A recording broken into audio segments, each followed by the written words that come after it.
আইয়ামে বীজের রোজা রেখেছেন, মাশাআল্লাহ মাশাআল্লাহ। আমার ভাই আইয়ামে বীজ, চাঁদের 13, 14, 15 এই 3 দিন রোজা রাখা সুন্নাত। এই দিনগুলোকে বলা হয় আইয়ামে বীজ। নবী করিম সাল্লাল্লাহু আলাইহি সাল্লাম তার অত্যন্ত ভালোবাসার কয়েকজন সাহাবী, আবু যর গিফারি রাদিয়াল্লাহু তাআলা আনহু, আবু হুরায়রা রাদিয়াল্লাহু তাআলা আনহু, অত্যন্ত ভালোবাসার আপন কিছু মানুষকে খুবই মায়াময় ভাষায় বলেছেন, আমি তোমাদেরকে ওসিয়ত করে গেলাম, আমি তোমাদের ওসিয়ত করে গেলাম। সাধারণ উপদেশ না, মানুষ খুব পরম আপনজনদেরকে ওসিয়ত করে, সে নবী সাল্লাল্লাহু আলাইহি ওয়াসাল্লাম করে গেছেন এই সাহাবীদেরকে এবং বলেছেন, তোমরা কখনো এই মাসের 3টা দিনের রোজা, আইয়ামে বীজের রোজা কখনো ছাড়বা না। নবীজি এটা কতটা গুরুত্বপূর্ণ হলে এইভাবে তিনি ওসিয়ত করে যান। শাবান মাস চলছে, এই শাবান মাসের একেবারে শুরুর দিকে আমরা আছি। রমাদান মাস আর কয়েকদিন পরে ইনশাআল্লাহ শুরু হয়ে যাবে। শাবান মাসে আমাদের প্রিয় নবী সাল্লাল্লাহু আলাইহি সাল্লাম বেশি বেশি নফল রোজা রাখতেন। শাবান মাসের শেষের দিনগুলো ছাড়া বাকি পুরো মাসের বেশিরভাগ দিন নবী সাল্লাল্লাহু আলাইহি সাল্লাম রোজা রাখার চেষ্টা করতেন। শুরুর দিকে, মাঝের দিকে প্রায় প্রতিটা দিনই তিনি রোজা রাখার চেষ্টা করতেন। এই জন্য তার সেই সুন্নতকে অনুসরণ করে আমরাও রমজান মাস শুরু হওয়ার আগে থেকে নফল রোজা রাখার চেষ্টা করব ইনশাআল্লাহ। চেষ্টা করবো তো ইনশাআল্লাহ। বেশি না পারেন 2, 4, 5টা 7টা, যার যতটুকু তৌফিকে কুলায় সে কয়টা নফল রোজা রাখবেন। কারণ নফল রোজার শ্রেষ্ঠ মাস শাবান মাস। এই মাসে বেশি বেশি নফল রোজা নবী সাল্লাল্লাহু আলাইহি সাল্লাম কেন রাখতেন? তাকে উসামা ইবনে যায়েদ রাদিয়াল্লাহু তাআলা আনহু, নবীজির অত্যন্ত আদরের সাহাবী ছিলেন, নাতির মতো স্নেহ করতেন। তিনি প্রশ্ন করেছেন আল্লাহ রাসূলকে, হে আল্লাহ রাসূল, মালি আরাকা তাসুমু ফি শাবান মা লা তাসুমু ফি গায়রি, আপনাকে দেখি শাবান মাসে যত নফল রোজা রাখেন অন্য কোনো মাসে এত নফল রোজা রাখেন না, হেতু কি, রহস্য কি, কারণ কি? নবীজি সাল্লাল্লাহু আলাইহি সাল্লাম তখন তাকে বলেছিলেন যে এর কারণ হলো এই রোজা, এইটা এই মাসে রাখছি জন্য যে এই মাসটাতে মানুষ সাধারণত ইবাদত বন্দেগীর ব্যাপারে উদাসীনতা করে। সবাই অপেক্ষা থাকে, রমজান তো আসছে, রমজান আসলে তো করবই, এই জন্য রমজানের জন্য বসে থাকে। মাঝখান দিয়ে এই মাসটাতে মানুষ আমল ইবাদত ততটা করে না। আবার এই মাসটার আগের মাসটা রজব মাস, সেটা সম্মানিত 4 মাসের একটা। সম্মানিত মাস কয়টা ভাই? 4টা, জিলকদ, জিলহজ, মুহররম, আর চতুর্থটা কোনটা? রজব। এই 4 মাসকে আল্লাহ তাআলা সম্মানিত মাস ঘোষণা করেছেন। তো নবীজি বলেছেন এই মাসটা, শাবান মাসটার আগের মাসটা হলো সম্মানিত মাস, সেজন্য অনেকে একটু ইবাদত বন্দেগীর দিকে মনোযোগ দেয়। আর পরের মাসটা রমজান মাস, সেটা তো বছরের সেরা মাস, সবাই কম বেশি ইবাদতের চেষ্টা করে। মাঝে পড়ে এই শাবান মাসটাতে আমল, ইবাদত, নেকামল এগুলোর ব্যাপারে বেশিরভাগ মানুষ মনোযোগ দেয় না। মনে করে রমজান আসলে একসাথে শুরু করব, এখন আর কোরআন ধরে না। তো নবীজি সাল্লাল্লাহু আলাইহি সাল্লাম বলেছেন এই জন্য আমি এই মাসে নফল রোজা বেশি বেশি রাখি, কারণ যেই সময়টাতে আমল ইবাদতের পরে অন্য সবাই উদাসীন থাকে, ওই সময়টাতে আমল ইবাদতের আলাদা একটা গুরুত্ব আছে। নবী সাল্লাল্লাহু আলাইহি ওয়াসাল্লাম সেজন্য রাখতেন। আর 2 নম্বর হলো তিনি বলেছেন যাকা শাহরুন ওয়া হুয়া শাহরুন তুরফাউ ফীহিল আমালু ইলা রাব্বিল আলামিন। এই শাবান মাস হলো বছরের সেই মাস যেই মাসে বান্দার সারা বছরের আমলনামা আল্লাহর কাছে ফেরেশতারা উপস্থাপন করেন, প্রেজেন্টেশন দেন, রিপোর্ট জমা দেন। নবীজি সাল্লাল্লাহু আলাইহি সাল্লাম বলেছেন ফা উহিব্বু আন ইউরফা আমালি ওয়া আনা সাইম, তো আমি চাই আমার আমলনামা যখন আল্লাহর কাছে পেশ করা হবে আমি তখন রোজাদার যেন থাকি। আল্লাহ যখন আমার আমলনামার দিকে মনোনিবেশ করবেন তখন যেন তিনি আমাকে রোজাদার অবস্থায় পান, নেকামলের মধ্যে পান, তাহলে আমার রিপোর্ট তিনি অনুগ্রহের সাথে, রহমতের সাথে দেখবেন। এই জন্য আমি এই মাসে নফল রোজা রাখি। তাহলে 2টা কারণ পাওয়া গেল। এছাড়াও এই মাসে বেশি বেশি নফল রোজা রাখলে রমজান রোজা রাখা সহজ হয়, প্রস্তুতিমূলকভাবে প্র্যাকটিস হয়ে যায়। হঠাৎ করে রমজান রোজা শুরু হয়ে গেলে অনেকের অভ্যাস, খাদ্য অভ্যাস একরকম থাকে, রুটিন চেঞ্জ হয়ে যায়, কষ্ট হয়। তো এই মাস থেকে কিছু কিছু রোজা রাখলে রমজান রোজা রাখাটা আপনার জন্য সহজ হবে। আমার নবীজি সাল্লাল্লাহু আলাইহি সাল্লাম এই মাসে বেশি বেশি নফল রোজা রাখতেন। আমি বেশি বেশি না পারলে অন্তত কম কম হইলেও রাখবো ইনশাআল্লাহ। একটাও রাখবেন না এই মাসে, শুধু রমজান আসলে রাখবেন ইনশাআল্লাহ। শাবানে একটাও যারা রাখবেন না নিয়ত করছেন তারা হাত তোলেন। নাই? ওয়াজ মনোযোগ দিয়ে শুনছে, বোঝা গেছে, ধরা পড়ে নাই তো। চালাক মানুষ নরসিংদীর, মাশাআল্লাহ। আমি তো ভাবছি হুদায় 2-4 জন হাত তুলে ফেলবে, কারণ ওয়াজ মাহফিলের একটা রোগ হলো বুঝাও হাত তোলে, না বুঝাও হাত তোলে। আরেক রোগ হলো এইটা, বুঝাও ঠিক বলে, না বুঝাও ঠিক বলে। এইটাও ঠিক, দেখছেন নি? এইটাও বলে ঠিক। আপনারা কি বুঝে ঠিক বলবেন, না না বুঝে ঠিক বলবেন? যতক্ষণ থাকবেন মনোযোগ দিয়ে শুনবেন, আগে থেকে নিয়ত করবেন, যা শুনবো সেটা বাড়ি নিয়ে যাব, আমল করব, বউ বাচ্চা মা বোন অন্য সবার সাথে শেয়ার করব, চেষ্টা করা যাবে না ইনশাআল্লাহ? তাহলে এই যে শাবান মাসের নফল রোজা, এটা আমাদের সমাজের থেকে অনেক সময় অনেকটা হারিয়ে গেছে, খুব একটা রাখে না মানুষ। ওই শবে বরাতে রাখে কেউ কেউ, আর কোনো রোজা রাখার খোঁজ খবর নাই। অথচ এই মাসেই নফল রোজা বেশি বেশি রাখা দরকার। আমরা আজকে জানলাম, আমল করব। দ্বীনের ইলম যে জেনেছে সে ঠেকেছে, যে জানে নাই সে ঠকেছে। যে জেনেছে সে ঠেকে গেছে, মানে জেনে গেছে, এখন আমল না করলে তো মাইর হবে, জানি আমল করলে না কেন? তাহলে বলবেন না জানাই তো ভালো ছিল। যে জানে নাই সে ঠকে গেছে, সে কপাল পোড়া, একটা সুযোগ হাতছাড়া হয়ে গেছে। আর যে জেনে গেছে সে ঠেকায় পড়ছে, জানছে যেহেতু, এখন তাকে কি করবে? আমল করতে হবে। আমল করলে কি আমাদের লাভ না আল্লাহর লাভ? আল্লাহর কোনো ঠেকা আছে? আমরা হলাম পোলাপানের মতো। পোলাপান দেখবেন মায়েরা খাবারের বাটি নিয়ে নিয়ে পিছনে পিছনে ঘুরে, বাবা খা খা। বাবা জিকির করতে করতে বেচারের মুখ দিয়ে ফেনা উঠে যায়, ঘুরতে ঘুরতে শেষ, ছেলে খাবে না, উল্টা ঝাড়ি মারে। ভাবখানা এমন, খাইলে মায়ের স্বাস্থ্য ভালো হবে। আসলে কি তাই?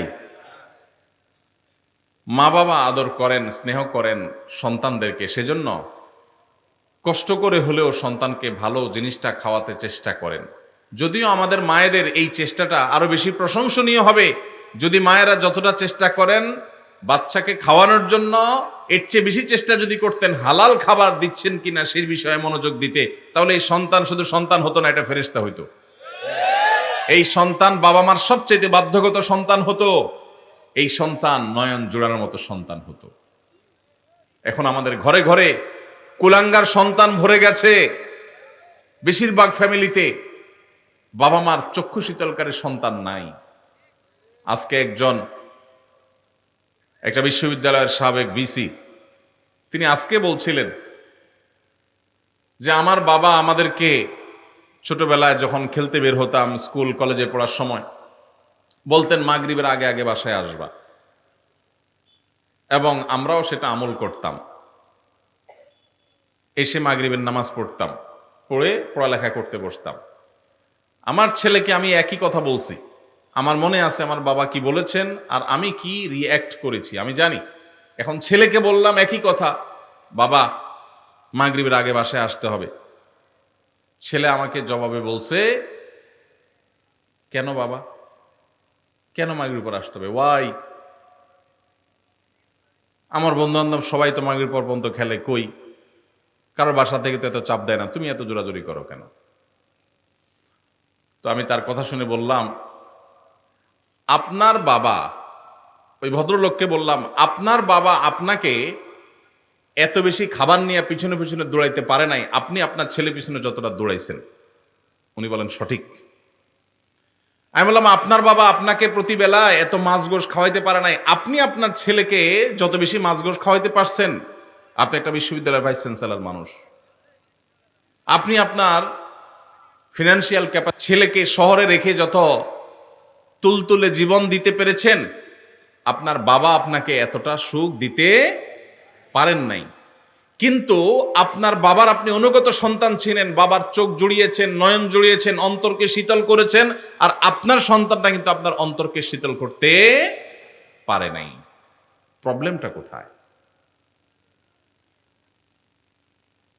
আমরা যারা আমাদের বয়সী যারা আছেন এখানে, বা আরো যারা সিনিয়র মুরব্বীরা আছেন এখানে 45-50 বা আরো উপরে, আমাদের অনেকের বাবা মা 3 বেলা ভালো করে খাবার দেওয়া আমাদেরকে তাদের জন্য কষ্টকর ছিল। কিন্তু এরপরেও আমরা বাবা মার প্রতি এতটা অনুগত, বাবা মাকে আমরা অনেক ফিল করি, অনেক মিস করি, বেঁচে থাকলেও ফিল করি, আর মরে গেলে আরো বেশি মিস করি, ফিল করি। কিন্তু এখনকার যে আমাদের সন্তানরা, এই সন্তানরা আমাদের বাবা মা আমাদের জন্য যতটা করতে পেরেছেন, এদের জন্য আমরা এর 3 গুণ করার পরও তারা আমাদের বাবা মার প্রতি আমরা যতটা অনুগত, আজকালের সন্তানরা আমাদের প্রতি ততটা অনুগত না। কারণটা কি ভাইরা আমার? সবই তো দিয়েছি, সবই দিয়েছি। আমার বাবা মা যা দিতে পেরেছে আমি তার চেয়ে বেশি দিয়েছি। তাহলে কৃতজ্ঞতা আদায় করতে গিয়েও তো অন্তত আমি আমার বাবার মধ্যে যতটা অনুগত, সন্তান আরো বেশি অনুগত হওয়ার কথা ছিল, কিন্তু হচ্ছে না। এর কারণ কি? এর কারণ বিশ্লেষণ করা অনেক লম্বা আলোচনার ব্যাপার। একক কোনো কারণ এখানে বলা কঠিন, অনেকগুলো কারণ রয়েছে।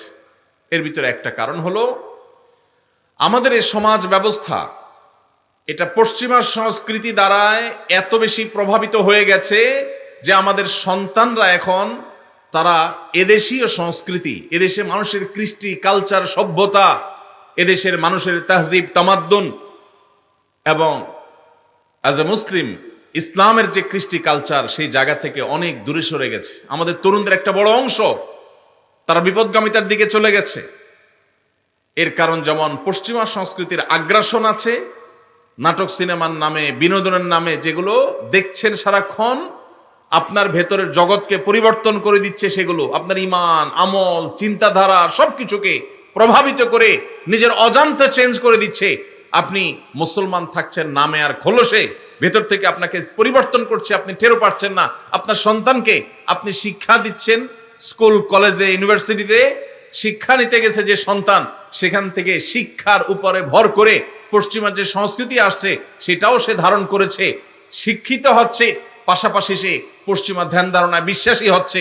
এর ফলশ্রুতিতে ইসলামের যে ট্র্যাক, ইসলামের যে সুমহান শিক্ষা, সেই শিক্ষা থেকে বঞ্চিত হয়ে ধ্বংস হয়ে যাচ্ছে। এর অনেক কারণের ভিতরে একটা কারণ হলো সন্তানকে আপনি সেইভাবে হালাল খাবার খাওয়াতে পারতেছেন না আপনার বাবা মা যেটা আপনাকে খাওয়াতে পেরেছে। আপনার বাবা মা অনেক কষ্ট করে অল্প খাওয়াইছেন, কিন্তু হালাল খাওয়াইছেন, তার বরকত ছেলের মধ্যে আপনি পাইছেন। আপনি আপনার ছেলে মেয়েকে যা খাওয়াচ্ছেন বুকে হাত দিয়ে বলতে পারবেন না যে টনটন করে বাজবে, এতটা হালাল এবং পিওর। যেটা আপনার বাবার সম্পদের মধ্যে ছিল, সেটা যদি আপনার সন্তানের মধ্যে আপনি করতে পারেন, ইনশাআল্লাহ এই যুগে আপনার সন্তান সবচেয়ে সভ্য, ভদ্র এবং মাথা নিচু করে বিনম্রতার সাথে আপনাকে শ্রদ্ধা নিবেদন করবে। এই জন্য সন্তান খাইলো কি খাইলো না এটার জন্য যতটা মরিয়া মায়েরা, এর চেয়ে বেশি মরিয়া হবেন সন্তানের পেটে হালাল ঢুকছে নাকি হারাম ঢুকছে বিষয়টা নিয়ে। আল্লাহ আমাদেরকে সেই তৌফিক দান করুন। ভাইরা আমার, তাহলে আমরা শাবানের নফল রোজার কথা বলছিলাম। এই নফল রোজাগুলো আমরা বেশি বেশি করে নিজেরা রাখবো, অন্যদেরকে রাখতে উৎসাহিত করব, অন্যদের মধ্যে প্রচার করব, জানাজানি করব।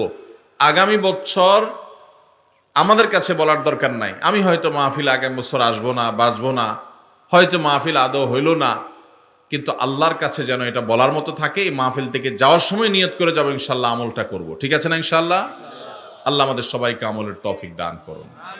তো এই যে মা বাবার সন্তানের কথাটা যেখান থেকে আসলো, সেটা হলো আমরা শাবান মাসে বেশি বেশি রোজা রাখলে লাভ কি আমাদের না আল্লাহর? আল্লাহ কোরআনে বারবার আমাদের নেকামল করতে বলছেন, নবীরা বারবার আমাদেরকে সতর্ক করছেন। এটা দেখে কোন জাহেল মানুষের মনে চিন্তা আসতে পারে যে ব্যাপার কি, আমরা আমল না করলে আল্লাহর কি? ভাইরা আমার, এটা হলো শিশু সুলভ চিন্তা। ওই যে শিশু মা বাপ খানা খাওয়ানোর জন্য সারাদিন পিছে পিছে ঘুরে, আর সে মনে করে কিরে মার মনে কোনো ঠেকাটুকা আছে মনে হয়, মা মনে হয় বেতন টেতন পাবে, এই জন্য আমার পিছে পিছে ঘুরে মনে হয়। ওই ছেলে খাইতে চায় না, অথচ স্বার্থটা কি মায়ের না সন্তানের? সন্তানের। তাহলে মা এত কষ্ট কেন করছেন? মমতার কারণে, স্নেহের কারণে। মা বাবা সন্তানকে যতটা ভালোবাসেন, আপনার আমার রব, আপনার আমার মালিক আল্লাহ সুবহানাহু ওয়া তাআলা আমাদেরকে এর চাইতে অগণিত গুণ বেশি ভালোবাসেন। এত বেশি ভালোবাসেন যে বান্দা জাহান্নামে যাক আল্লাহ চান না। এই যে বিভিন্ন আমল আমাদেরকে আল্লাহ দিয়েছেন, এই আমলগুলো দিয়েছেন আমরা যেন জান্নাতে যাওয়ার পথ সহজ হয়, আমাদের সুগম হয়। সেজন্য এই জন্য ভাই, সমস্ত সুন্নাহগুলো, নবীজির আমলগুলো সব শিখে শিখে জেনে জেনে আমল করবো তো ইনশাআল্লাহ। শাবান মাসে নফল রোজা রাখবো তো ইনশাআল্লাহ। অন্তত 2টা রোজা হলো ওরা রাখবেন, নিয়ত করছেন, একটু হাত তোলেন। আল্লাহ আমার ভাইদের সবাইকে আপনি আমল করার তৌফিক দান করেন। মালিক আমাদের সবাইকে আপনি আমলের তৌফিক দান করেন, আমাদের সবাইকে জান্নাতে যাওয়ার তৌফিক দান করেন। মাশাআল্লাহ মাশাআল্লাহ। একটা ওয়াজ শেষ, ওয়াজ নম্বর 2। দ্বিতীয় যে বিষয়ে কথা বলবো বলছিলাম সেটা হলো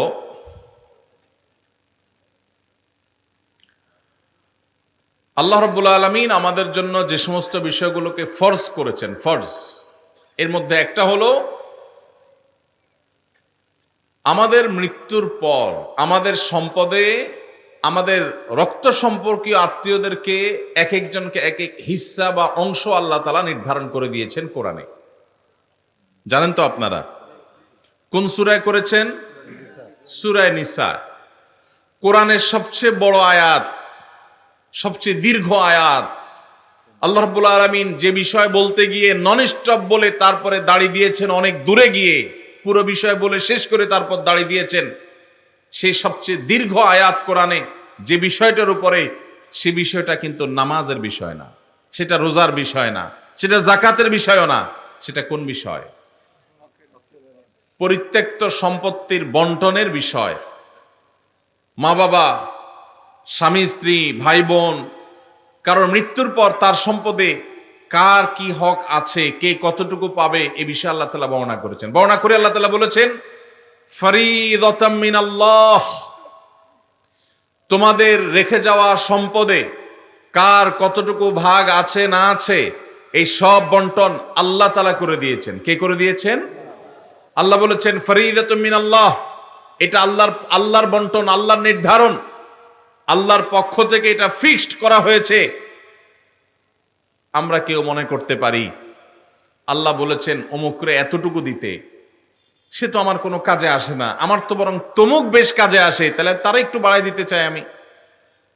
মানে আল্লাহ যেভাবে দিতে বলেছেন, আমার যুক্তি বুদ্ধি দিয়ে আমি সেটাকে পরিবর্তন করতে চাই, এই যে একটা প্রচেষ্টা আমাদের অনেকের মধ্যে আছে, আল্লাহ রাব্বুল আলামিন সেই সম্পর্কে বলেছেন, আবাউকুম ওয়া আবনাউকুম লা তাদরুনা আইয়ুহুম আকরাবু লাকুম নাফআ, তোমাদের বাপ দাদা, তোমাদের সন্তান সন্ততি, এর ভিতরে কে তোমাদের বেশি কাজে আসবে, বেশি উপকারে আসবে, তোমরা কেউই জানো না।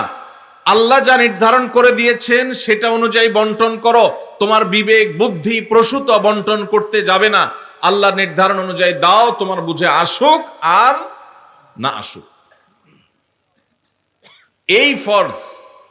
বহু দাড়ি পাকা মুরব্বী আছেন, বহু সিজদা করতে করতে কপালে দাগ ফেলে দেওয়া মানুষ আছেন, বহু নিয়মিত তাসবিহ তেলাওয়াত করা নফল আমল করা মানুষ আছেন, বহু নফল রোজা ফরজ রোজা রাখা মানুষ আছেন, বহু দান সাদকা করা মানুষ আছেন, বহু হজ ওমরা নিয়মিত করা মানুষ আছেন, যারা এই ফরজ আদায়ে গাফিলতি করেন, উদাসীনতা এবং অবহেলা করেন, এবং তারা এই কারণে আল্লাহর খাতায় ফাসিক নাম তাদের উঠে গেছে। দুনিয়ার মানুষ তাদেরকে হাজী সাহেব বলে, গাজী সাহেব বলে, শেখ সাহেব বলে, মৌলানা সাহেব বলে, মুফতি সাহেব বলে, সভাপতি সাহেব বলে, সেক্রেটারি সাহেব বলে, অথচ এই সাহেব আল্লাহর খাতায় ফাসিক।